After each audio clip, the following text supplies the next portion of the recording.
The rain had started falling in thin, relentless sheets, turning the city streets into a mirror of gray, glistening reflections.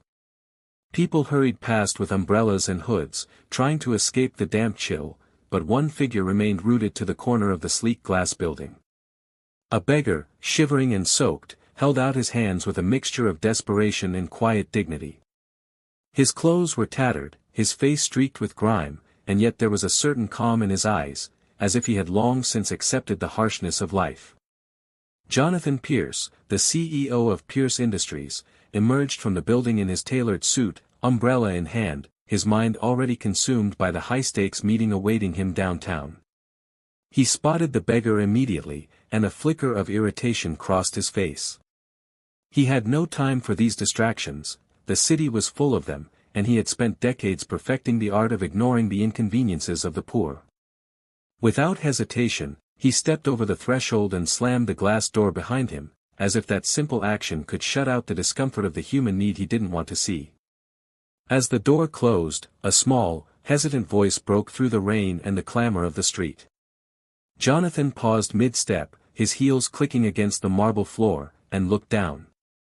A little girl, no older than 7, holding her mother's hand, was staring up at him with wide, unflinching eyes. "Why didn't you help him?" she asked, her tone innocent yet pointed, as if she were simply stating a fact rather than challenging him. The question hit Jonathan like a gust of cold wind. For a moment, he froze, the polished walls of his confidence trembling as if shaken by her simple inquiry. He forced a polite smile and looked away, mumbling something about being late, but the words felt hollow, even to his own ears.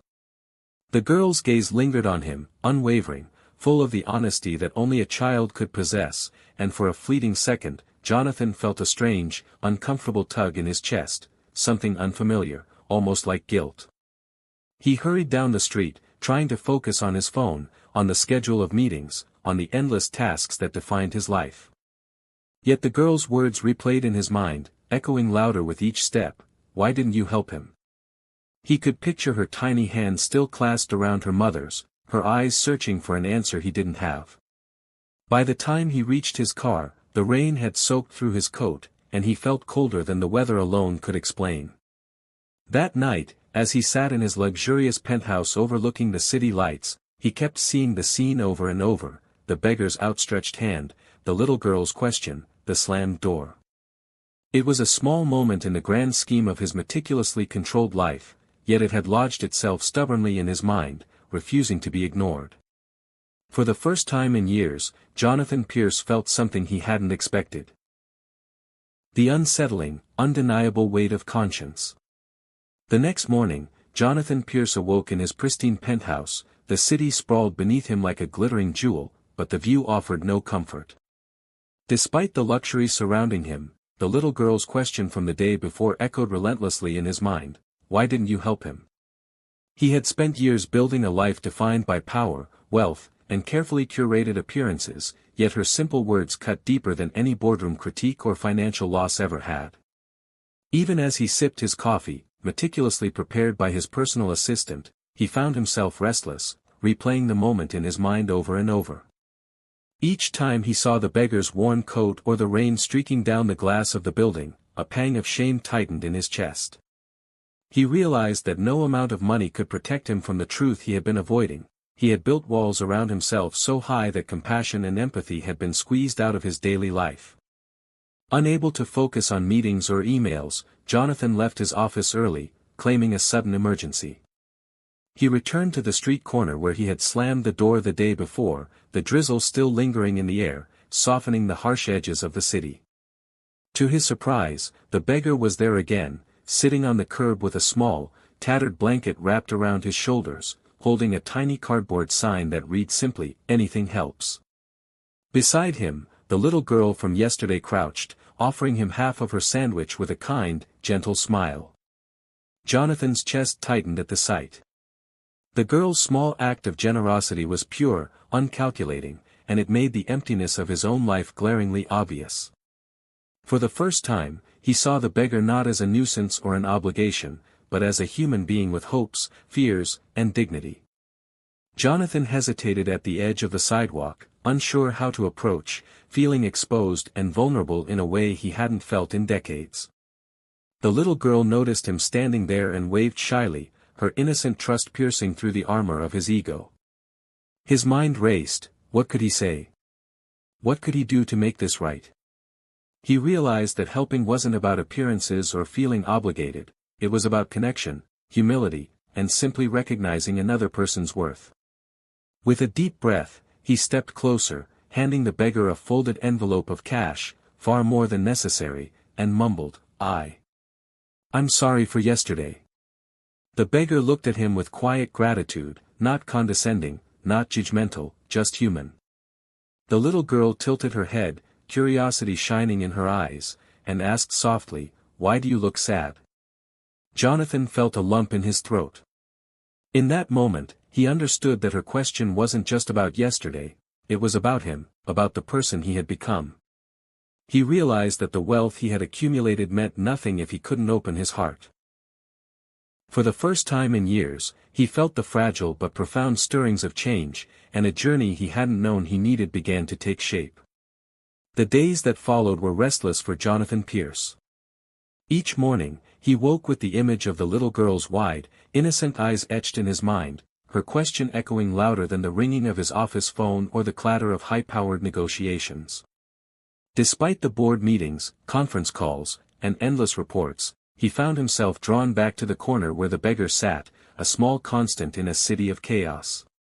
It was as if the universe had pressed pause on his carefully structured life, forcing him to confront a part of himself he had long ignored. Jonathan had spent decades building walls of wealth, sophistication, and authority around his heart, but now those walls felt brittle, almost laughably inadequate against the raw simplicity of human need. He realized that money, titles, and power were meaningless if he couldn't feel empathy or act on it. One rainy afternoon, he returned again to the familiar corner. The beggar was there, hunched against the drizzle, while the little girl shared her sandwich and laughter with him, undeterred by the cold. Jonathan approached cautiously, unsure whether his presence would be welcomed or resented. But the beggar simply looked up, nodded, and smiled faintly, as if silently acknowledging Jonathan's effort to return. The little girl's gaze met his, her eyes shining with curiosity and trust, and without hesitation, she asked, "Are you going to help him?" Jonathan swallowed hard. Her words were simple, yet they carried the weight of 1,000 truths. The shame, the guilt, and the sudden clarity hit him all at once. He realized that he could no longer hide behind excuses, meetings, or his wealth. He had a choice: continue as the detached, self-absorbed CEO, or step forward and reconnect with the humanity he had buried. Kneeling beside the beggar for the first time, Jonathan extended a small envelope, his hand shaking slightly. "I'm sorry," he said, voice tight, almost breaking. The beggar's eyes met his with quiet dignity, not a flicker of judgment, only understanding. The little girl watched, her expression serious, as though weighing the sincerity of his gesture. Jonathan felt something he hadn't felt in years: humility. He realized that helping someone wasn't about recognition or image, it was about connection, about acknowledging another human being's pain and offering whatever comfort he could. He asked the beggar about his life, his struggles, and, for the first time, truly listened. The beggar spoke quietly, his words unembellished, and Jonathan felt the sharp contrast between his own sterile, wealth-dominated world and the raw, unfiltered reality of those living on the margins. By the time he left that corner, soaked by rain but lighter in spirit, Jonathan knew that his life had shifted irreversibly. Something inside him had been awakened, a sense of purpose and empathy that no money could buy, ignited by the innocent wisdom of a child who had the courage to ask a question he couldn't ignore. Weeks passed, and Jonathan Pierce's life began to transform in ways he never anticipated. The little girl's question and the beggar's quiet dignity had pierced through the layers of ambition and self-interest that had long defined him, leaving a man who was still wealthy, still powerful, but profoundly changed.